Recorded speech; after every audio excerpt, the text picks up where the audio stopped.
ఒక రాష్ట్రంలో జరిగిన ఒక అన్యాయమైన సంఘటన తూర్పుగోదావరి జిల్లా మెండపేటలో 8/3/22 సంవత్సరంలో ఈ యొక్క వైసీపీ ప్రభుత్వంలో చోటు చేసుకున్న ఒక దురదృష్టకరమైన సంఘటన మీ అందరి దృష్టికి తీసుకురావాలని చెప్పి పత్రికా సమావేశం ఏర్పాటు చేయడం జరిగింది.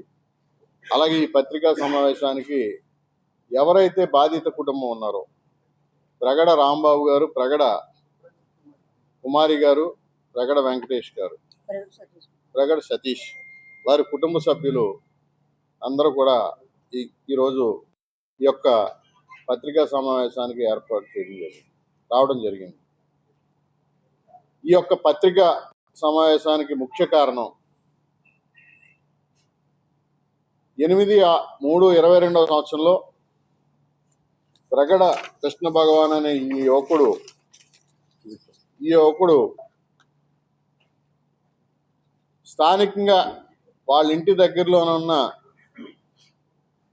ఒక వారి సామాజిక వర్గానికే చెందిన వేరే సామాజిక వర్గానికి చెందిన ఒక అమ్మాయిని ప్రేమించడం జరిగింది. ప్రేమిస్తే ఆ ప్రేమించిన అమ్మాయి తాలూకు వ్యక్తి సోమిరెడ్డి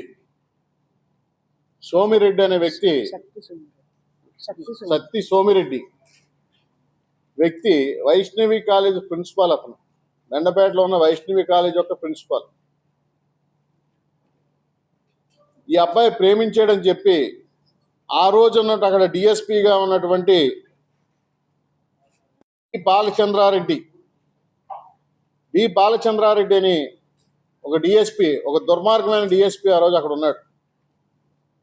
అతను ఈ సత్తి సోమిరెడ్డి అలాగే స్థానికంగా ఉన్నటువంటి సిఐ అందరూ కలిసి ఈ యువకుడిని చిత్రహింసలు గురి చేస్తే ఆ యువకుడు అదే రోజు సాయంకాలం ఆత్మహత్య చేసుకుని చనిపోవడం జరిగింది.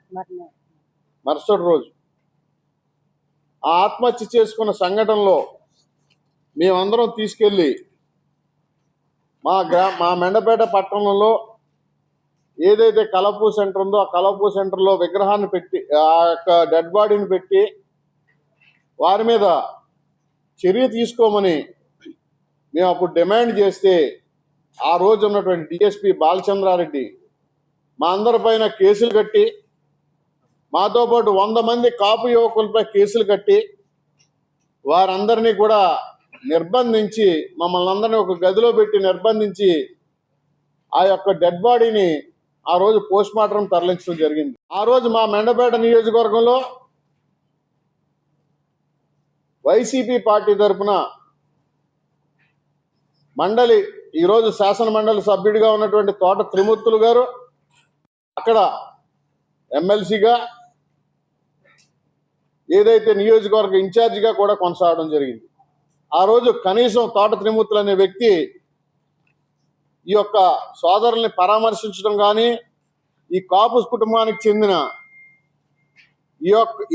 ఈ కుటుంబానికి పరామర్శ చేయడానికి కూడా రాలేదు. అవాళ ఆ రోజు స్థానికంగా జనసేన పార్టీ తరఫున నేను, ఆ రోజు స్థానిక శాసనసభ్యుడు జోగేశ్వరరావు గారు అందరం కూడా అక్కడికి వెళ్ళి నిలబడితే మమ్మల్ని అందరినీ ఒక గదిలో నిర్బంధించి ఆ రోజు బాలచంద్రారెడ్డి అనే వ్యక్తి ఆ రోజు అక్కడ డెడ్ బాడీని అక్కడి నుంచి తరలించడం జరిగింది. డెడ్ బాడీని తరలించిన తర్వాత మేము పలు విధాలుగా కోర్టు ద్వారా మాకు అక్కడ న్యాయ సహకారం అందించిన సోదరుడు దూల్ సయ్యరాజ్ గారు, మా అడ్వకేట్ గారు కూడా ఇక్కడ రావడం జరిగింది. ఇదే తోట త్రిమూర్తులు గారు కనీసం ఆ యొక్క రెడ్డి బాలచంద్రారెడ్డి పైన కానీ, ఆ యొక్క సోమిరెడ్డిపై కానీ ఎటువంటి చర్య తీసుకోలేదు. కానీ ఈ ప్రగడ కృష్ణ భగవాన్ అనే కుర్రాడు మంచి అభివృద్ధిలోకి రావాల్సిన కుర్రాడు, బాగా చదువుకున్నాడు, ఎటువంటి దురలవాట్లు లేని వ్యక్తి, హైదరాబాద్లో ఉద్యోగం చేసుకున్నాడు. ఇతను సమాజంలో అందరూ గౌరవించి మేమందరూ కూడా ప్రేమ జనసేన కార్యకర్తగా ఉన్నది కుటుంబం వాళ్ళది. వాళ్ళు ఎంతో ప్రేమాభిమానాలు కలిగిన కుటుంబ చుట్టుపక్కల వాళ్ళతో ఎంతో ప్రేమాభిమానాలు కలిగిన కుటుంబం వారిది. అటువంటి కుర్రాన్ని చంపేస్తే ఈరోజు కాపులందరినీ ఉద్ధరిస్తాను ఈ రాష్ట్రంలో, ఈ కాపుల్ని అందరినీ కూడా నేను ఒక్కడనే న్యాయం చేస్తాను అని చెప్పి జగన్మోహన్ రెడ్డి గారి యొక్క దుర్మార్గమైన ఆలోచనతో పవన్ కళ్యాణ్ గారి యొక్క వ్యతిరేకంగా కాపు సోదరులందరినీ విడదీసి ఒక కులాన్ని అంటగట్టి వారి మనస్సుల్లో ఒక చెడు ప్రభావాన్ని కలగజేయడానికి ఒక దుష్ట చతుష్టయం ఏర్పడింది మొన్న. అటువంటి పరిస్థితుల్లో ఈరోజు కోర్టు ద్వారా మా న్యాయ పోరాటం కొనసాగిస్తూ ఉన్నాం. దాన్ని ఈ పత్రికా ముఖంగా ఈ రాష్ట్రంలో ఉన్న ప్రతి ఒక్క కాపు సోదరులకు, అలాగే ఇక్కడికి విచ్చేసిన పత్రికా సోదరుల ద్వారా ఈ యొక్క కుటుంబానికి జరిగిన అన్యాయాన్ని ప్రజల మధ్యకి తీసుకెళ్లడం కోసం ఈ సమావేశంలో మీ అందరికీ తెలియజేసుకుంటూ, ముందుగా వారి తల్లిగారు తమను ఉద్దేశించి మాట్లాడతారు. దయచేసి ఒకసారి మీరు ఎవరన్నా అడగవలసినవి కూడా అందరికీ నమస్కారం. నా పేరు ప్రేగడ కుమారి. మాది మెండపడి నియోజకవర్గం. మా ఆయన గారి పేరు ప్రేగడ రాంబాబు. మాకు 3 పిల్లలు. మా పెద్ద బాబు వెంకటేష్, మా రెండో బాబు సతీష్ కుమార్, మా మూడో బాబు శ్రీకృష్ణ భగవాన్. హైదరాబాద్లోని జాబ్ చేసుకుని అబ్బాయిని సత్తి సోమిరెడ్డి, బాలచంద్రారెడ్డి వీళ్ళిద్దరూ ఏకమై నా కొడుకుని జాబ్ చేసుకుని అబ్బాయిని తీసుకొచ్చి లేనిపోని కేసు మా అబ్బాయి మీద, ఒక అమ్మాయిని ప్రేమించాడని దుర్మార్గంగా లేనిపోని కేసు మా పిల్లోడి మీద అంటగలిపి మా సిఎస్ కర్ర దుర్గాప్రసాద్ సిఎస్ కొట్టించి మా బాబుని మానసికంగా పొంగదీసి ఎందుకు పనికిరా అదే బయటకు వచ్చి చిత్రహింసలు చేసి మా బాబు బయటకు వచ్చి సూసైడ్ చేసుకొని చచ్చిపోయి అంత స్థితికి తీసుకొచ్చాడు. మా బాబు చచ్చిపోయి అంత స్థితికి తీసుకొచ్చాడు. కర్ర దుర్గాబాబు ఆత్మహత్య చేసుకోవాల్సి వచ్చింది. దీని అంతటికీ కారణం సత్తి సోమిరెడ్డి, డిఎస్పి బాలచంద్రారెడ్డి.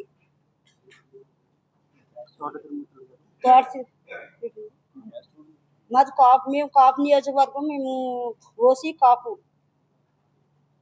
కాపు అయ్యి ఉండి కూడా మాకు తోట తిరుమూర్తులు మా నియోజకవర్గం, మా మెండపాటి నియోజకవర్గం ఎమ్మెల్సీగా చేస్తుండగా కూడా మేము కాపులు అని చెప్పుకుంటాం పేరే, కానీ మాకు వచ్చి మీ బాబు చనిపోయాడా, ఈ బాబుకి మేము న్యాయం చేస్తామని మాకు చెప్పపోగా ఇంకా మా మీద వాళ్ళిద్దరికి డిఎస్పి బాలచంద్రారెడ్డికి, సత్య సోమిరెడ్డికి, కర్ర దుర్గాప్రసాద్కి, వాళ్ళ ముగ్గురికి కుమ్ముగాసి నా మీద ఇంకా నా వెనకాల నుంచిన వాళ్ళందరి మీద దండయాత్ర చేసి మా మీద కేసులు పెట్టి మమ్మల్ని చాలా చిత్రహింసలు పెట్టి ఇంటింటికి మాకు అనుకూలంగా ఉన్న వాళ్ళందరినీ మాకు అనుకూలంగా లేకుండా పక్కకు గెంటేసి తోట తిరుమూర్తులు గారు ఇదంతా చేశారు. మరి ఆ రోజు ఏమైపోయారు, కాపులు అయ్యి తోట తిరుమూర్తులు గారు ఏమైపోయారు, ఇవాళ ఎలాగొచ్చారు కాపులు? మరి అప్పుడు మేము కాపులం కదా. తోటి నీ నియోజకవర్గంలో నీ కాపులకి నీ కళ్ళ ముందు నీకు నియోజకవర్గంలో మరి కాపులకి అంత అన్యాయం జరిగితే మరి అప్పుడు నిద్రపోయేవా? ఎలా ఇవాళ మేలుకొచ్చిందో కాపులని? మరి అప్పుడు ఏమైపోయావు? మరి అయాలో నేను ఉన్నానమ్మా అని ఒక్క మాట చెప్పలేకపోయావు. ఇంకా నీ అనుచరుల చేత సీఎం మీద కేసు తీసేసుకోమనండి. సీఎం మీద కేసు తీసేసుకుంటే నీ కేసు నడిపిస్తావు. ఏం తీసుకోమంటావు? నాకు డబ్బు ఇస్తాను, జాబ్ ఇస్తాను అని ఎంతో మందిని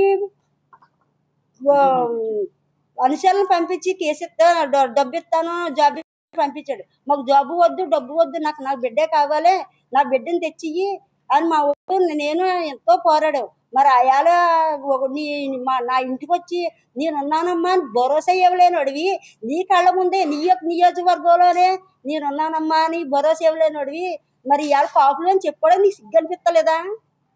మరి మేము నీ తోడు కాపులమే కదా, మేమేమి ఏదేం కాదు కదా. మరి ఆ కాపులు ఇవాళ కాపులు మరి అయాలు మేల్కోలేకపోయావా? ఇవాళ మేల్కొన్నావా? ఏమైపోయావు?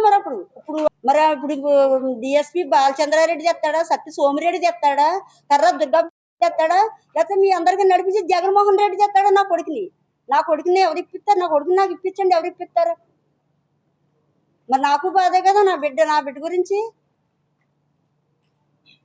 మేము అలాగే కేసు వెనక్కి వాపస్ తీసుకోండి, మీరు మీకు న్యాయం జరగదు, మీ మీద ఎలాగైనా ఇది ఇస్తాం, మీ పిల్లలు అలా చేస్తాం ఇలా చేస్తాం అన్న కానీ మేము దేనికి లొంగలేదు. మరి అయ్యాల కాపు అయి ఉండి మరి ఏమైపోయావు? మరి ఇవాళ కాపు కాపాడినావు మరి ఏది నీ సొంత నియోజకవర్గంలో మరి నువ్వేమైపోయావు ఇవాళ?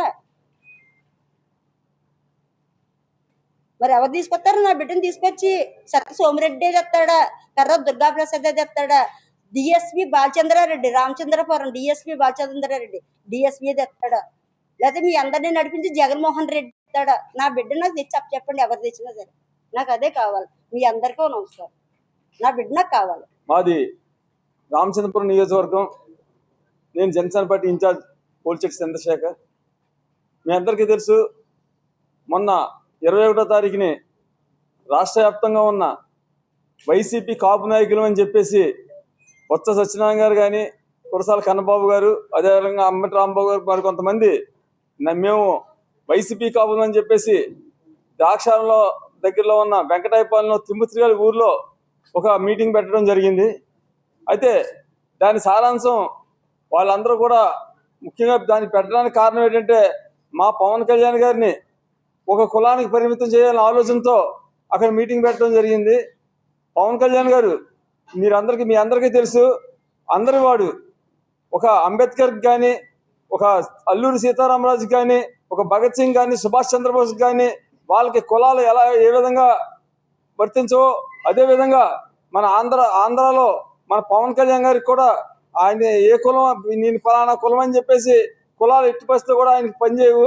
ఎందుకంటే ఆయన సిద్ధాంతాల్లో ముఖ్య సిద్ధాంతం కులాలను కలపాలి, అన్ని కులాలు కూడా ఒకటి కావాలని చెప్పి ఆలోచనతో పెట్టిన పార్టీ, ఒక మార్పు కోసం పెట్టిన పార్టీ జనసేన పార్టీ.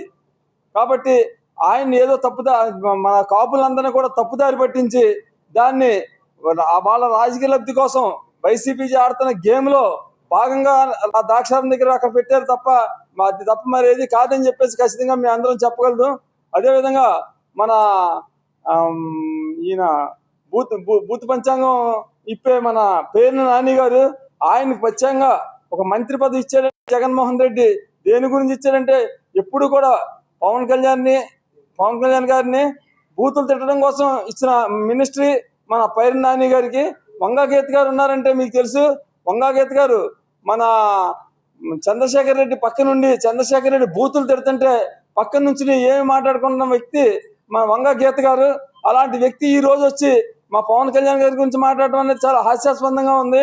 మేము అందరూ ఖచ్చితంగా చెప్తున్నాం, వీళ్ళందరినీ కూడా కాపులందరూ కూడా ఈ బ్యాచ్ అందరినీ కూడా బహిష్కరించాలని, కులం నుంచి కూడా బహిష్కరించాలని చెప్పేసి మేము అందరం కూడా కోరుకుంటున్నాం. ముఖ్యంగా ఈ నాయకులు వీళ్ళందరూ కూడా రాజకీయ సన్యాసం చేసి నిజానికి వాళ్ళనుకుంటే కాపు కులానికి ఉద్ధరించే విధంగా వాళ్ళు ప్రయత్నం చేయాలి తప్ప మా పవన్ కళ్యాణ్ గారికి ఎక్కడ కూడా కులాన్ని ముద్ర తీసుకురాకూడదని చెప్పేసి అందరినీ కోరుకుంటున్నాం. అంతేకాకుండా ముఖ్యంగా తోటతూరి మిత్రులు గారు ఏదో కులాన్ని ఉద్ధరిస్తానని చెప్పడం అనేది అది చాలా అసత్యకరమైన వాక్యం అది. ఎందుకంటే రామచంద్రపురం నియోజకవర్గంలో రామచంద్రపురంలో టౌన్లో 22 మంది కాపుల మీద కేసులు కట్టించిన ఘనత ఆయనకే దక్కింది. మీ అందరికి ఇంకో విషయం, ఇప్పుడు మీరు విన్నారు, మన మండపేట ఇన్సిడెంట్ అన్నట్లతో కలిసి వాళ్ళ కుటుంబాన్ని కూడా చాలా ఇబ్బందులు పెట్టడం జరిగింది. ఆయన కాపు ద్రోహే తప్ప కాపు కులంలో పుట్టిన కాపు ద్రోహి అని చెప్పేసి ఖచ్చితంగా మీ అందరూ నమ్ముతున్నాం అన్నది ఈ సందర్భంగా మీ అందరికీ తెలియజేస్తున్నాను. దయచేసి మీరు అందరూ గమనించాలని కాపులందరికీ కూడా మా మనవి. అందరికీ నమస్కారం. నేను కంచుమర్తి బాబురావు, నవ్య ఆంధ్రప్రదేశ్ ఎలక్ట్రికల్ ఎంప్లాయీస్ యూనియన్ గౌరవ అధ్యక్షులు, అలాగే Telugu Desam party cluster incharge Ramachandrapuram నియోజకవర్గం. ఈరోజు ఇక్కడ విజయవాడ కేంద్రంగా మేము ప్రెస్ మీట్ నిర్వహిస్తున్నామంటే ఇక్కడికి వచ్చిన పాత్రికేయ మిత్రులు ముందుగా ఆలోచించండి. ఎక్కడో కోనసీమ జిల్లా అంటే ప్రశాంతతకు మారుపేరు, అటువంటి జిల్లాలో ఇంకా కోనసీమ అల్లర్లు మర్చిపోలేదు మేము ఎవరో. అయినప్పటికీ ఆ అల్లర్లు సద్దుమణిగి 2024 సార్వత్రిక ఎన్నికల్లో గౌరవ ముఖ్యమంత్రి వర్యులు, ప్రస్తుత ముఖ్యమంత్రి నారా చంద్రబాబు నాయుడు గారు, ఉప ముఖ్యమంత్రి వర్యులు శ్రీ కొణిదెల పవన్ కళ్యాణ్ గారు, అలాగే యువ నాయకులు నారా లోకేష్ గారి ఆధ్వర్యంలో ప్రజల యొక్క సంక్షేమం, అభివృద్ధి ధ్యేయంగా ఈ ప్రభుత్వం ఏర్పడింది. మేము 2 సంవత్సరాల విజయగాథను ప్రజలకి వివరిస్తూ మేము చేసిన సంక్షేమ అభివృద్ధిపై ప్రజల్లోకి వెళ్తున్నాం. కానీ ఆంధ్రప్రదేశ్లో అత్యధిక జనాభా కలిగిన సామాజిక వర్గాల్లో కాపు సామాజికం ఒకటి. అదేవిధంగా అత్యధిక పేదలు ఉన్న అగ్రవర్ణ సామాజిక వర్గం కూడా కాపులే. ఈ 2 సంవత్సరాల్లో మేము ఈ కూటమి నాయకుల సహకారంతో మా అందరికి ఆరాధ్యమైన అంటే పవన్ కళ్యాణ్ గారి కాపులని అంటిస్తే దానంత క్షమించడానికి మాట ఇంకోటి ఉండదు. అటువంటి వ్యక్తిని ఈ కోనసీమ కేంద్రంగా మాజీ శాసనసభ్యులు అదేవిధంగా ఎమ్మెల్సీ తోట త్రిమూర్తులు గారు తన స్వగ్రామంలో వెంకటాయపాలెంలో ఒక కళ్యాణ మండపం తీసుకుని అందులో రాజకీయ నిరుద్యోగులుగా ఉన్న పేర్ని నాని దగ్గర నుంచి వంగా గీత వరకు అందరినీ పిలిచి ఏ కార్యక్రమం పెట్టారండి? ఒక కులాన్ని వైసీపీకి అంటగడుతున్నారు. అంటే కాపులంటే వైసీపీ అని చిత్రీకరించి ఇది దేనికోసం? మిగతా కులాల వారు విద్వేషం రావాలి ఎవరి మీద? కూటమి కాపుల్లో ఉన్న కాపు నాయకుల మీద. అదే విధంగా అక్కడ పవన్ కళ్యాణ్ గారిని టార్గెట్ చేశారు. అంటే సహజంగా జన సైనికులు అంటే పోరాట యోధులు. తెలుగుదేశం వారి కన్నా ఇక్కడ ఉన్న అంటే నేను మిగతా పార్టీ తెలుగుదేశంలో ఉన్నప్పటికీ కూడా అంటే పోరాటం చేసేటువంటి వారి గురించి చెప్పవలసిన ధర్మం కూడా ఉంది, మా బాధ్యత. ఇటువంటి పోరాట యోధులు పవన్ కళ్యాణ్ గారిని ఏమన్నా అన్నంటనే ఏదో క్షణికావేశంలో ఎదుటి వారి మీద ఏదో మాటలను లేకపోతే వ్యక్తిగతంగా ఏమైనా చేస్తే, ఎందుకంటే ఇది అలవాటు మాకు నేర్చుకుంది మేము. అదే ఇదిగో నేను ఇదే లీలాకృష్ణ గారి మీద కూడా గతంలో నాకు తెలియక, ఎందుకంటే చిన్నప్పటి నుంచి మేము రాజకీయాల్లో ఒక తోటముత్తుల గారితో ఉన్నాం, ఎన్నో అనరాని మాటలు అన్నాం, కానీ కాలం ఎప్పుడు మర్చిపోదు. ఇక్కడికి విచ్చేసినటువంటి పాత్రికేయ మిత్రులందరికీ నాకు హృదయపూర్వక నమస్కారాలు. నా పేరు మండల రాజేష్, జనసేన పార్టీ రాష్ట్ర కార్యదర్శి. ఈరోజు ఈ పత్రికా సమావేశం ఏర్పాటు చేయడానికి గల ముఖ్య కారణం మండపేటలో గతంలో జరిగినటువంటి ఒక యథార్థన ఘటన. ఆ విషయం ప్రజలందరికీ తెలియజేయాలనే ఉద్దేశంతో మండపేట నియోజకవర్గ ఇన్ఛార్జ్ శ్రీ వేగుల లీలాకృష్ణ గారు ఇక్కడ పాత్రికేయ సమావేశాన్ని ఏర్పాటు చేశారు. తూర్పుగోదావరి జిల్లాలో కానీ ఈరోజు ఆంధ్రప్రదేశ్ రాష్ట్రంలో ఉన్నటువంటి వైసీపీ కాపు నాయకులు అందరూ కూడా ఒక మీటింగ్ పెట్టి 2019 నుండి 2024 వరకు రెడ్డి కాపులైనటువంటి నాయకులందరూ కూడా ఈరోజు కాపుల మీద కొత్త ప్రేమ పుట్టుకొచ్చింది. అదేమిటంటే తాడేపల్లి ప్యాలెస్ నుంచి వచ్చిన స్క్రిప్ట్. కేవలం వాళ్ళు స్క్రిప్టులు చదవడం తప్ప రాష్ట్రం బాగుండాలి, రాష్ట్ర భవిష్యత్తు బాగుండాలనే ఆలోచన ఆ వైసీపీ నాయకులకి ఎవరికి లేదు. నేను ఎందుకు ఈ విషయం చెప్తున్నానంటే, ముఖ్యంగా విజయవాడలో మొన్న జరిగిన ఒక సంఘటన ఏమనిపిస్తుందంటే, నాకు కూటమి ప్రభుత్వం ఆంధ్రప్రదేశ్లో మంచి పరిపాలన సాగిస్తుందని వైసీపీ మాజీ మంత్రులు అంటున్నారని నా ఉద్దేశం. ఎందుకని మీరు అందరూ అన్నట్లయితే రాష్ట్రంలో ఎక్కడ అవినీతి జరిగిన విషయం వైసీపీ నాయకులు మాట్లాడట్లేదు, లేదా రాష్ట్రంలో ఎక్కడన్నా ఇబ్బంది జరిగింది దాని గురించి మాట్లాడట్లేదు. సాక్షాత్తు గత ముఖ్యమంత్రి వైఎస్ జగన్మోహన్ రెడ్డి గారు తెనాలి పర్యటించారు, మీ అందరికీ తెలిసిన విషయమే. దేనికోసం అండి? రాష్ట్రంలో ఏమైనా విపత్తు వచ్చిందా? ఏ ప్రజలకన్నా ఇబ్బంది జరిగిందా? ప్రభుత్వం ఏమైనా ఇబ్బంది పెట్టిందా? ఒక గంజాయి వ్యక్తిని పరామర్శించడానికి ఏ మాజీ ముఖ్యమంత్రి ఈ దేశంలోనే మనం ఇంతవరకు చరిత్రలో చూసి ఉన్నాం. అలాంటి గంజాయి ఒక నేర ప్రవృత్తి గల వ్యక్తులను పరామర్శించడానికి వెళ్ళినటువంటి మాజీ ముఖ్యమంత్రి ఎవరైనా ఉన్నాడంటే అది ఒక జగన్మోహన్ రెడ్డేనని మా ప్రజలందరూ తెలుసుకున్నారు. ఈరోజు రాష్ట్రంలో ఎక్కడ సమస్య ప్రాబ్లం లేనట్టు రాష్ట్రం చాలా బాగుందని వైసీపీ నాయకులు చెబుతున్నారు. ఎందుకంటే విజయవాడలో సాయికృష్ణ అనే ఒక కుర్రోడు, అది హత్య జరిగిందా జరగలేదా అనేది ప్రభుత్వం డిసైడ్ చేస్తుంది. ఇప్పుడు అది జరిగింది కాబట్టి సాక్షాత్తు ముఖ్యమంత్రి గారు శ్రీ నారా చంద్రబాబు నాయుడు గారు సిట్ ఏర్పాటు చేశారు, దర్యాప్తు జరుగుతుంది. ఇంతలోనే ఫేక్ ఫోటోలు తీసుకొచ్చాడు గుంటూరు నుంచి ఒక ఆంబోతు. ఆయన ఒక మాజీ మంత్రి, ఆయన ఏదేదో మాట్లాడతాడు. అంటే నాకు ఒక చిన్న డౌట్ వస్తుంది. ఈ చనిపోయినటువంటి సాయి కృష్ణకి వైసీపీ నాయకులకి మధ్యలో ఏదో డీల్ ఉందేమో నా డౌట్. ఎందుకంటే నాకున్న సమాచారం అంటున్నారు రాంబాబు గారు. ఇది మీరు అందరు కూడా చూశారు. మాట్లాడితే నాకున్న సమాచారం అంటారు అంబటి రాంబాబు గారు. ఏం సమాచారం? ఒక క్లారిటీ ఉందా? ఎన్నో కేసుల్లో క్రిమినల్ అయినటువంటి సాయి కృష్ణకి మద్దతు ఇవ్వటం సరే, ఒక పౌరుడిగా ఆ తల్లి బాధని తీర్చడానికి మాట్లాడొచ్చు. కానీ అది ఎంతవరకు సమంజసం? ఒక తరం భవిష్యత్తు బాగుండాలి, రాష్ట్రం బాగుండాలి, దేశం బాగుండాలని రాజకీయం చేస్తున్నటువంటి నాయకుడు మా అధ్యక్షుడు శ్రీ పవన్ కళ్యాణ్ గారు. అలాంటి నాయకుడిని పట్టుకుని మీ కాపుకి ఇబ్బంది జరిగింది, మీ కాపుకు న్యాయం చేయరా, మీరు వచ్చి పరామర్శించరా, 20కి పైగా కేసులు ఉన్నటువంటి వ్యక్తి దగ్గరికి వెళ్ళి మేము పరామర్శ చేయాల్సిన అవసరం ఏముందని వైసీపీకి నాయకులు నేను అడుగుతున్నా. ఎలా మాట్లాడతారు మీరు? పవన్ కళ్యాణ్ గారు ఒక ప్రాంతానికో, ఒక వర్గానికో, ఒక కులానికో, ఒక మతానికో ఏ రోజు రాజకీయం చేయాల మనందరికీ తెలిసిన విషయమే. సమస్య వస్తే లీలాకృష్ణ గారికి అయినా అదే న్యాయం, మండల రాజేష్ గారు అయినా అదే న్యాయం, రిషికి అయినా అదే న్యాయం. మేము ఒక ప్రాంతం కోసం, ఒక కులం కోసం రాజకీయం జనసేన పార్టీ ఎప్పుడూ చేయదు.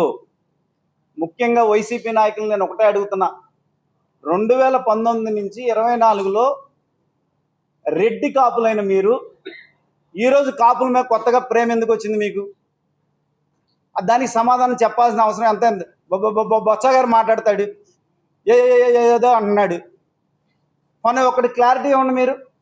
మీరు ఎవరైతే నిన్న రెడ్డి కాపులు మీటింగ్ పెట్టారో, కాపు మీటింగు, మీరు క్లియర్గా మా బొత్స గారు అయితే సీనియర్ నాయకుడు, అని చాలా పెద్ద నాయకులు, రాజకీయ ఉద్దండులు, తోట త్రిమూర్తులు గారు, గుంటూరులో అంబటి రాంబాబు గారు, ఇటు మచిలీపట్నంలో విశ్వాసం ఉంది. ఆ విశ్వాసం మీ నలుగురిలో ఎవరికన్నా ముఖ్యమంత్రి ఇస్తారా? వైఎస్ఆర్సీపీ నుంచి జగన్మోహన్ రెడ్డిని ప్రకటించమని చెప్పండి, అప్పుడు మాట్లాడదాం, కాపుల గురించి మాట్లాడదాం.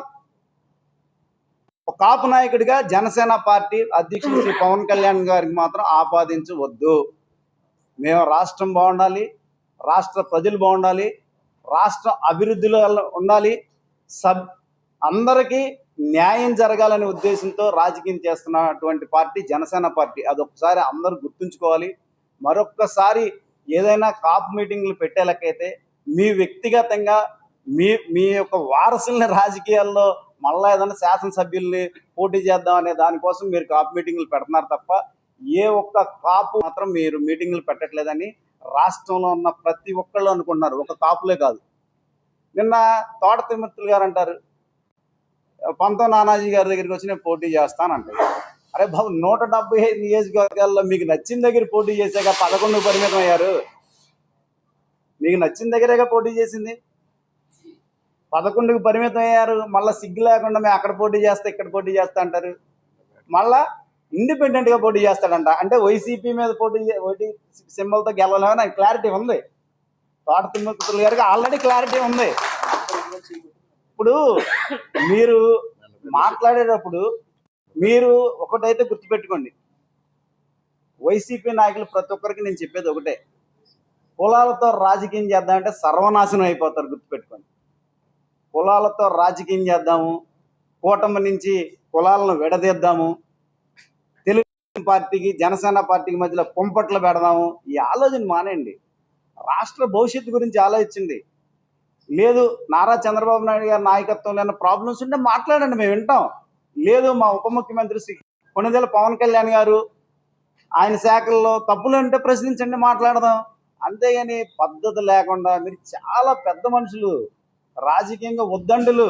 నా పేరు ప్రగడ వెంకటేష్, మా తమ్ముడు పేరు ప్రగడ శ్రీకృష్ణ భగవాన్.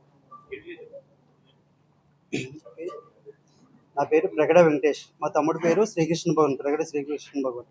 మాది మండపేట నియోజకవర్గం.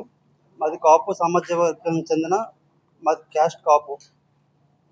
తమ్ముడు 5/3/2022 ఆ టైంలో పోలీసులు ఇంటికి సత్తి సోమిరెడ్డి గారు, అలాగే మల్లూరు రాణి నాగరాజు కుమార్తె అయిన వాళ్ళ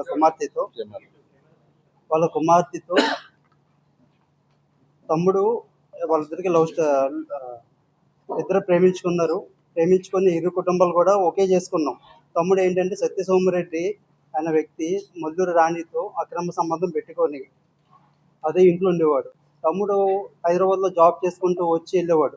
వాళ్ళ ఫ్యామిలీకి కూడా తమ్ముడు సహాయం చేసేవాడు. ఆడి శాలరీ తోటి ఆడి ఫ్యామిలీకి మల్లూరు రాణి నాగరాజు వాళ్ళ ఫ్యామిలీకి సాయం చేసేవాడు.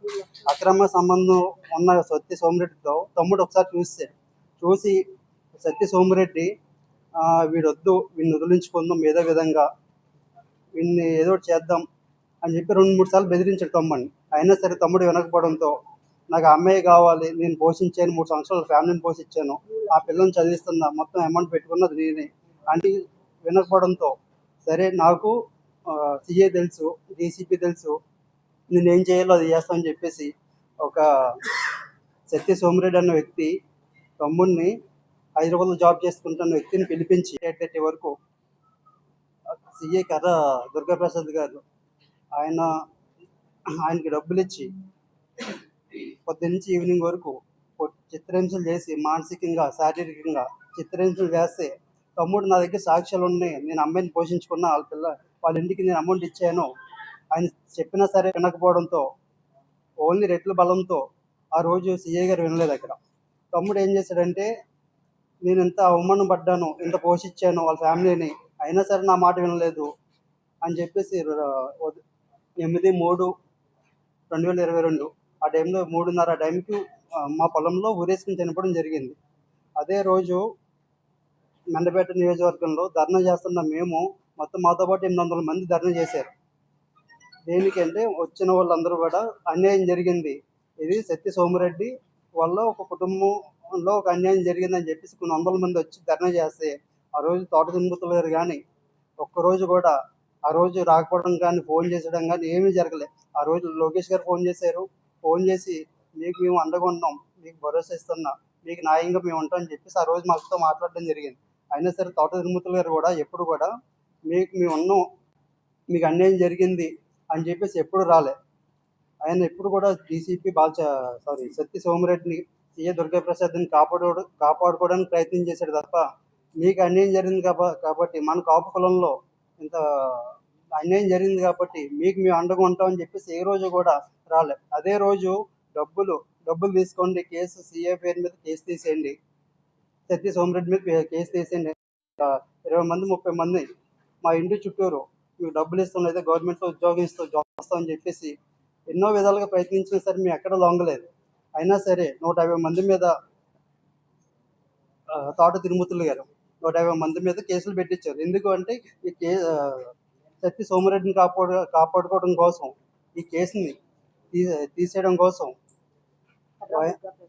కర్ర దుర్గాప్రసాద్ని కాపాడుకోవడం కోసం ఆయన ఎన్నో ప్రయత్నాలు చేశారు తోట తిరుమతులు గారు. అదే తోట తిరుమతులు గారు ఈరోజు ప్రెస్ మీట్లు పెట్టి ఎవరికి అన్యాయం జరిగింది, మేమందరం కూడా మన కాపులందరం ఓటు ఇవ్వాలని చెప్పేసి ఈరోజు పవన్ కళ్యాణ్ గారి మీద బురద జల్లుతున్నారు ఆయన. మరి అదే నియోజకవర్గంలో అదే మా తమ్ముడికి అన్యాయం జరిగింది. ఆ రోజు కూడా మేము కాపులేమండి. ఒక్కరోజు కూడా మీ పార్టీ నుంచి కానీ మీరు ఎమ్మెల్సీ ఉన్న వ్యక్తులు మీరు ఏ రోజు కూడా మీకు అన్యాయం జరిగింది న్యాయం చేస్తామని చెప్పేసి ఎప్పుడూ కూడా ముందుకు రాలేదు. తోట తిరుమతులు గారికి నేను చెప్పేది ఏంటంటే మీరు కాపు అని చెప్పుకుంటున్న మీరు ఆ రోజు మాకు ఏ న్యాయం జరగలేదు. మీరు ఏం చేశారంటే కాపు ద్రోహిగా మేము పరిగణిస్తున్నాం మిమ్మల్ని. ఎందుకంటే ఈరోజు ఓన్లీ పవన్ కళ్యాణ్ గారి మీద బుర్ర చల్లడానికి మీటింగ్లు పెట్టి అందరినీ కూడా రాజకీయంగా మీరందరూ ఓటు అయిపోయిందన్న మన మండపేటలో కూడా మీ నియోజకవర్గంలో మీటింగ్ పెట్టడం కూడా మేము చూసాం. అదే మీటింగ్ ఆ రోజు మీరు ఎందుకు పెట్టలేదు, మీరు ఎందుకు మాకు న్యాయం జరగలేదు, న్యాయం చేయలేకపోయారు మీరు. మిమ్మల్ని అడిగేది ఏంటంటే ఇప్పుడు ఎందుకు పెడుతున్నారు? నేను కాపు పెద్దలు కూడా చెప్తున్నా, ఇటువంటి వ్యక్తుల్ని తోట తిరుమతులు గారిని మీరు ఆయన వల్ల పడద్దని నేను కోరుకుంటున్నాను. నా పేరు అక్కల్ విశ్వంతరాయ్, రామచంద్రపురం నియోజకవర్గం వ్యవసాయ market committee chairman, Telugu Desam party రాష్ట్ర తెలుగు ఉపాధ్యక్షుడిని. మొన్న ఏదైతే రామచంద్రపురం నియోజకవర్గంలో అయితే వైఎస్ఆర్సీపీ పార్టీలో ఉన్నటువంటి వైఎస్ఆర్సీపీ కాపు నిరుద్యోగ నాయకులందరూ కూడా ఒక సమావేశం అవడం జరిగింది. అందులో ఈ నిరుద్యోగులందరూ కూడా ఏదైతే మొన్న ఎన్నికల్లో గత 2 సంవత్సరాల ముందు జరిగినటువంటి ఎన్నికల్లో వీళ్ళందరినీ కూడా ప్రజలందరూ కూడా తిరస్కరించారు, ప్రజలందరూ కూడా చీకొట్టారు. ఏదైతే ప్రజల చేత చీకొట్టించుకోబడిన ఈ నాయకులు ఏదైతే వారి అధినాయకుడు ఎవరైతే జగన్మోహన్ రెడ్డి కూడా చీకొట్టే రోజులు దగ్గర ఉన్నాయని చెప్పి వీళ్ళ వల్ల ఆ పార్టీకి ఎటువంటి ఉపయోగం లేదని చెప్పి వీరు ముందుగా తెలుసుకుని వీరందరూ కూడా ఒక సమావేశం అయ్యి వీరు ఆ పార్టీని ఏదో ఉద్ధరించాలని, లేదంటే కాపు సామాజిక వర్గాన్ని ఏదో ఉద్ధరిస్తున్నట్టు ఒక ప్రెస్ మీట్ పెట్టడం జరిగింది. అందులో ముఖ్యంగా ఏదైతే రామచంద్రపురం నియోజకవర్గంలో మాజీ శాసనసభ్యుడిగా పనిచేసినటువంటి తోట త్రిమూర్తులు గారు అయితే కాపు కులానికి సంబంధించిన న్యాయం కోసం ఏదో 3 మ్యాన్ కమిటీ ఏదైతే టాస్క్ ఫోర్స్ కింద రాష్ట్రంలో 3 టాస్క్ ఫోర్స్లు ఏర్పరిచి ఏదైతే కాపులకు న్యాయం చేస్తాం, ఎక్కడైతే అన్యాయం జరిగిన కాపులకి మేము అండగా ఉంటామని చెప్పి అన్నారు. ముందు ఏదైతే మెండపేట నియోజకవర్గంలో జరిగిందో, ఏదైతే వేగు లీలాకృష్ణ గారు చెప్పారో, ఏదైతే మెండపేట నియోజకవర్గంలో జరిగిన బాధిత కుటుంబానికి మీ టాస్క్ ఫోర్స్ ముందు వాళ్ళకి న్యాయం చేస్తే ఖచ్చితంగా కాపు సామాజిక వర్గం అంతా కూడా, రాష్ట్రంలో ఉన్నటువంటి కాపు సామాజిక వర్గం అంతా కూడా హర్షించే విధంగా జరుగుతుంది. అదే విధంగా మాట్లాడితే కాపులకు మేము ఏదో చేసాం, ఏదో ఉద్ధరించామని చెప్పి మాట్లాడుతూ ఉంటారు. రామచంద్రపురం నియోజకవర్గంలో చాలా చిన్న ఉదాహరణ. అయితే 2014లో మీరు శాసనసభ్యుడిగా పనిచేశారు రామచంద్రపురం నియోజకవర్గంలో. ఆ రోజు ఉన్నటువంటి రామచంద్రపురం మున్సిపాలిటీ రాజకీయంగా చూసినట్లయితే అది ఓసీ జనరల్ అయింది. అప్పుడు మీరు ఏం చేశారండి? అక్కడ ఉన్నటువంటి అభ్యర్థి ఓడిపోతే అతన్ని కాదని చెప్పి ఒక కాపు సామాజిక వర్గానికి సంబంధించిన ఒక వ్యక్తికి మున్సిపల్ చైర్మన్ గా ఇస్తే అతన్ని పట్టుమని 6 నెలలు మళ్ళీ ఉప ఎన్నిక వచ్చే వరకు కూడా ఉంచకుండా 4 రోజుల్లో అతను ఏదో ఎదిగిపోతున్నాడని చెప్పి ఒక రెడ్డి గారి మాట విని మీరు అతన్ని ఒక కాపు సామాజిక వర్గం సంబంధించిన ఒక నాయకుని ఎదిగే క్రమంలో అతన్ని తొక్కేసిన పరిస్థితి మీది కాదా అని చెప్పి సోదరముతులు గారిని ప్రశ్నిస్తున్నాం. అదే విధంగా మీరు మాట్లాడుతూ ఏదైతే కానీ కూటమి పార్టీ కానీ ఇప్పటి వరకు కాపులకి ఏం చేసిందని చెప్పి మాట్లాడారు. ఈరోజు చూసినట్లయితే మీరు ఆ రోజు ఏదైతే 2014లో మీరు శాసనసభ్యుడిగా ఉన్నాడు మీరు, అదే విధంగా మీ అక్కడ ఉన్నటువంటి ప్రెస్ మీట్ లో ఉన్నటువంటి చాలా మంది అప్పుడు తెలుగుదేశం పార్టీలో కానీ జనసేన పార్టీలో కానీ పనిచేసిన వాళ్ళు ఉన్నారు. ఆ రోజు మీకు తెలీదా? ఏదైతే కాపు సామాజిక సంబంధించిన దాని మీద కాపు సంక్షేమానికి చంద్రబాబు నాయుడు గారు 5% రిజర్వేషన్ ఇస్తే దాన్ని జగన్మోహన్ రెడ్డి ఆపేశాడు. ఆ రోజు మీరు ఏమయ్యారు? ఆ రోజు ఉన్నటువంటి కాపు నాయకులు, ఏదైతే ఆ ప్రెస్ మీట్ లో ఉన్నటువంటి నాయకులు, అదే యాక్షన్ ఫోర్స్ ఆ రోజు ఏమైందని చెప్పి ఈ సందర్భంగా మేము ప్రశ్నిస్తున్నాం. అదే విధంగా ఏదైతే రాష్ట్రంలో రాయలసీమ నుంచి ఏదైతే ఉత్తరాంధ్ర వరకు కూడా నాయకులందరూ కూడా కలిశారని చెప్పారు కదా, మీరందరూ కూడా జగన్మోహన్ రెడ్డిని ప్రశ్నించాలి.